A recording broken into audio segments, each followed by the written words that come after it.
Sir, ಇವತ್ತು ಜಿಲ್ಲಾಧ್ಯಕ್ಷರುಗಳು ಕರ್ಗವ್ರನ್ನ meet ಮಾಡಿದ್ದಾರೆ. ಸಣ್ಣ ಮಟ್ಟದ ಸಭೆನೂ ಕೂಡ ಮಾಡಬೇಕು. ಸಣ್ಣ ಇಲ್ಲ, ಫುಲ್ ಮೀಟಿಂಗ್, ಡಿಸಿಸಿ ಮೀಟಿಂಗ್ ಮಾಡಿದ್ವಿ, ಜಿಲ್ಲಾಧ್ಯಕ್ಷರ ಮೀಟಿಂಗ್ ಮಾಡಿದ್ವಿ, ಸಣ್ಣ ಮೀಟಿಂಗ್.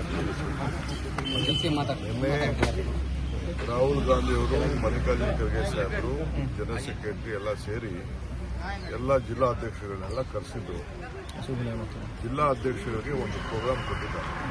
ಪಾರ್ಟಿ ಸರ್ಕಾರಕ್ಕಿಂತ ದೊಡ್ಡದು, ಪಕ್ಷನೇ ಬಹಳ ಮುಖ್ಯ ಅನ್ನೋದನ್ನು ಒಂದು ಸಂದೇಶವನ್ನು ನಮ್ಮನ್ನು ಕುರಿಸಿಕೊಂಡು ಎಲ್ಲ ನೇರವಾಗಿ ಅವರೇ ಜಿಲ್ಲಾಧ್ಯಕ್ಷರಿಗೆ ಯಾರು ಕರೆಸಬೇಕು ಅಂತ ಪ್ರತಿ ರಾಜ್ಯದಲ್ಲೂ ಕೂಡ ಅವರು ಚರ್ಚೆ ಮಾಡಿದ್ದಾರೆ. ಪ್ರತಿ ಒಂದು ಅಸೆಂಬ್ಲಿ ಟಿಕೆಟ್ ಕೊಡೋಕ ನಿಮ್ಗೆ ಕೇಳಿದ್ರ, ನಿಮ್ಮತ್ರ ವಿಶ್ವಾಸ ತೆಗೆದುಕೊಂಡ್ರ ಅಂತ ಕೂಡ ಪ್ರಶ್ನೆ ಕೇಳಿದ್ದಾರೆ. ಅಂದ್ರೆ ಆ ಮಟ್ಟಕ್ಕೆ ಪಕ್ಷದ ಅಧ್ಯಕ್ಷರನ್ನ ಅವರು ಶಕ್ತಿ ತುಂಬಬೇಕು ಅನ್ನೋ ದೃಷ್ಟಿಯಿಂದ ಅವ್ರಿಗೆ ಮೆಂಬರ್ಶಿಪ್ ಯಾವ ರೀತಿ ಮಾಡಬೇಕು, ಆಮೇಲೆ ವೋಟರ್ ಲಿಸ್ಟ್ನ BLAಗಳನ್ನ ಏನು ಮಾಡಬೇಕು, ಬೂತ್ ಲೆವೆಲ್ ಏಜೆಂಟ್ನ ಯಾವ ರೀತಿ ವೋಟರ್ ಲಿಸ್ಟ್ನ ಸೇರಿಸುವಂಥದ್ದು, ವೋಟರ್ ಲಿಸ್ಟ್ನ ಕೆಲವು ಕಡೆ ತೆಗೆದುಹಾಕುವಂಥದ್ದು, ಸೇರಿಸುವಂಥದ್ದೆಲ್ಲ ಕೆಲವೆಲ್ಲ ಬೇಕಾದ ಸ್ಟೇಟ್ಗಳಿಗೆ ಬಂದು ನಮ್ಮ ರಾಜ್ಯದಲ್ಲೂ ಕೂಡ ಕೆಲವೆಲ್ಲ ಎಕ್ಸಾಂಪಲ್ಸ್ಗಳನ್ನೆಲ್ಲ ಕೊಟ್ಟಿದ್ದಾರೆ. ಮಹಾರಾಷ್ಟ್ರಲ್ಲಿ, ಹರಿಯಾಣಲ್ಲಿ ಎಲ್ಲ ಕೂಡ ಈ ರೀತಿ ನಡೆದಿದೆ ಅಂತ. ಸೊ ಅದಕ್ಕೆ ವೋಟರ್ ಲಿಸ್ಟ್ ಬಗ್ಗೆ ಕೂಡ ಅವರು ನಮಗೆ ಮಾರ್ಗದರ್ಶನ ಕೊಟ್ಟಿದ್ದಾರೆ. ಸೋಷಿಯಲ್ ಮೀಡಿಯಾ ಏನು ಮಾಡಬೇಕು, ಪ್ರೆಸ್ ಅವ್ರು ಏನು ಮಾಡಬೇಕು, ಆಮೇಲೆ ಪಕ್ಷಕ್ಕೆ ಕಾರ್ಯಕರ್ತರು ಯಾವ ರೀತಿ ಬೇಡಿಕೆಗಳನ್ನ ಕೊಡಬೇಕು, ಅದಕ್ಕೊಂದು ಆ್ಯಪ್ ರೆಡಿ ಮಾಡಿದ್ದಾರೆ. ಸೊ ಜಿಲ್ಲಾ ಕಾಂಗ್ರೆಸ್ ಅಧ್ಯಕ್ಷರಿಗೆ ಯಾವ ರೀತಿ ಅವ್ರ ಅಕೌಂಟ್ಗೆ ₹100 ಕೊಡ್ಬೋದು, ಇರ್ಬೋದು, ₹200 ಕೊಡ್ಬೋದು, ₹500 ಕೊಡ್ಬೋದು. ನೀವೇನು ದುಡ್ಡು ಮಾಡ್ತೀರಿ, ನಾವು ಇಲ್ಲಿಂದ ನಿಮ್ಗೆ ಸಹಾಯ ಮಾಡ್ತೀವಿ ಅಂತ ಕೂಡ ಹೇಳಿದ್ದಾರೆ. ಅವ್ರಿಗೆಲ್ಲ ಕೂಡ ಮನವರಿಕೆ ಮಾಡಿದ್ದಾರೆ. ಮುಂದಕ್ಕೆ ಅವ್ರಿಗೆ ಯಾವ ರೀತಿ ಶಕ್ತಿ ಕೊಡಬೇಕು ಜಿಲ್ಲಾ ಕಾಂಗ್ರೆಸ್ ಅಧ್ಯಕ್ಷರಿಗೆ ಅಂತೇಳಿ ನಮ್ಮ ಇದರಲ್ಲಿ ಗುಜರಾತಲ್ಲಿ ಒಂದು ತೀರ್ಮಾನ ಮಾಡ್ತಾರೆ.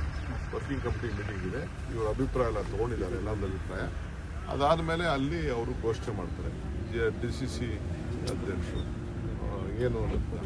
ಆಮೇಲೆ ಯಾರೇ ಆಗಲಿ, ಜಿಲ್ಲಾ ಮಂತ್ರಿಗಳಾಗಲಿ, ಎಲ್ಲಿಂದಲೇ ಆಗಲಿ, ಆಲ್ ಮಿನಿಸ್ಟರ್ಸ್ ಫಸ್ಟು ನೀವು ಆ ಜಿಲ್ಲೆಗೆ ಹೋದ ತಕ್ಷಣ ಕಾಂಗ್ರೆಸ್ ಕಚೇರಿಗೆ ಕಂಪಲ್ಸರಿ ಹೋಗಲೇಬೇಕು, ಕಾರ್ಯಕರ್ತರು ಭೇಟಿ ಮಾಡಲೇಬೇಕು. ಆಮೇಲೆ ಜಿಲ್ಲಾ ಕಾಂಗ್ರೆಸ್ ಅಧ್ಯಕ್ಷನ ಆ ಮಂತ್ರಿ ಅಲ್ಲಿ, ಆ ತಾಲೂಕು ಹೋದರೆ ಬ್ಲಾಕ್ ಕಾಂಗ್ರೆಸ್ ಅಧ್ಯಕ್ಷನ ಕಂಪಲ್ಸರಿ ಅವ್ರ ವಾಹನಗಳಲ್ಲೇ ಕುಂಡಿಸ್ಕೊಳ್ಬೇಕು ಅನ್ನೋದು ಕೂಡ ಸೂಚನೆಯನ್ನು ಕೊಟ್ಟಿದ್ದಾರೆ.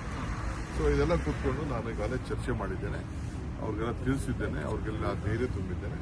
ನೀವು ಪಕ್ಷ ಅವ್ರು ಹೇಳಿದ್ದಾರೆ, ನಿಮಗೆ ಯಾರ ಮೇಲೂ ನೀವೇನು ಡಿಪೆಂಡ್ ಆಗೋದು ಬೇಕಾಗಿಲ್ಲ, ನಾವೇ ನಿಮ್ಗೆ ರಕ್ಷಣೆ ಮಾಡ್ತೀವಿ ಅಂತ ಕೂಡ ನಿನ್ನೆ ವೇಣುಗೋಪಾಲ್ ಅವರು ಸುದೀರ್ಘವಾಗಿ ಹೇಳಿದ್ದಾರೆ. ಕೆಲವರೆಲ್ಲ ಅವರ ಪ್ರಾಬ್ಲಮ್ಸ್ನೆಲ್ಲ ಅವರು ಹೇಳ್ಕೊಂಡಿದ್ದಾರೆ. ಅವ್ರು ಯಾರು ಏನು ಹೇಳ್ಕೊಂಡು ಅಂತ ನಾನು ಅದೆಲ್ಲ ಹೇಳೋದು ಹೋಗಲ್ಲ. ಸೊ ನಾನು ಅವ್ರ ಪರವಾಗಿದ್ದೆ.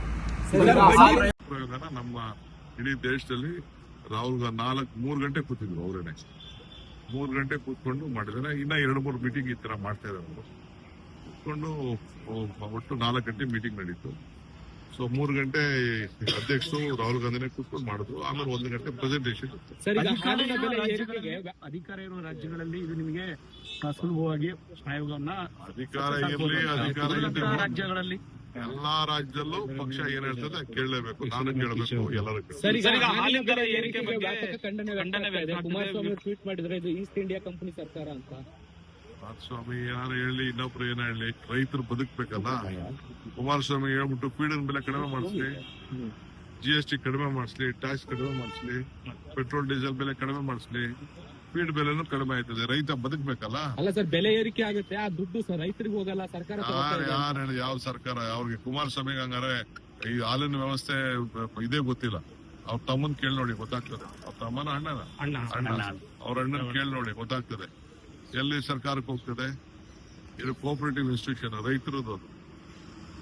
ಸರ್, ಬಂಡೀಪುರ ರಾತ್ರಿ ಸಂಚಾರಕ್ಕೆ ಸಂಬಂಧಪಟ್ಟ ಹಾಗೆ ಪ್ರಿಯಾಂಕಾ ಗಾಂಧಿ ಅವರು ಮತ್ತೆ ಪತ್ರ ಬರೆದಿದ್ದಾರೆ ಅನ್ನುವಂಥದ್ದು ಸಿಎಂಗೆ. ತಾವು ಕೂಡ ಲಾಸ್ಟ್ ಟೈಮ್. ಹೌದಪ್ಪ, ನಾವು ನೋಡ್ತೀವಿ, ಪರಿಶೀಲನೆ ಮಾಡ್ತೀವಿ, ಚರ್ಚೆ ಮಾಡ್ತೀವಿ, ಆಮೇಲೆ ಮಾತಾಡ್ತೀವಿ. Come out with a new formula of strengthening the Congress party in the country. I am very happy. A good initiative has been taken by the